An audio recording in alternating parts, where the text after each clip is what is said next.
Firefighters in Southern California finally making some significant progress on containing those destructive wildfires.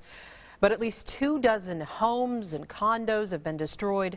Remember, one person was killed. Several fires burning for 3 days near San Diego have already charred 20,000 acres. They've been fueled by intense heat and dry, windy conditions. In San Marcos, some families have been allowed to return home, but Camp Pendleton has evacuated all of their non-essential staff. After a third wildfire sparked there today, that forced some new evacuations and put additional strains on fire crews there. Some of these guys have been out here for 36 hours straight. They've just been going from fire to fire to fire with not a lot of relief.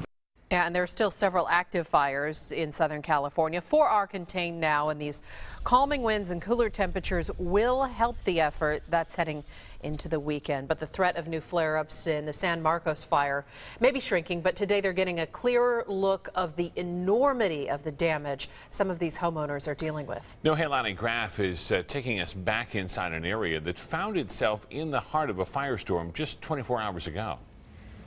Guys, I am in the area that I first showed you yesterday when those flames were jumping and moving in on us and we saw one house start to catch. This is that home.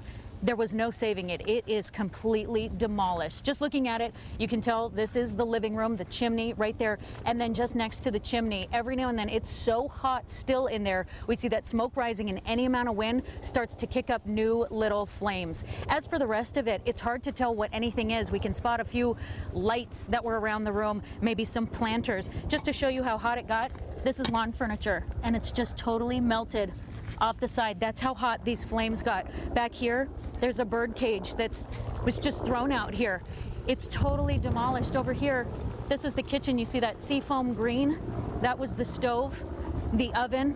Now, I talked to the guys who live right next door, and they say that when the flames started to move in, they grabbed their garden hoses and started to hose everything down to save their backyard and most of their home, and they have the sprinklers going again now. But this is their grandmother's home. Look, this is the shed, and it's also gutted. She lived here for 40 years. They can't believe this is what happened. They're so grateful they still have one home left, though. But this is the new reality for them and for so many others who are going to be returning home at some point.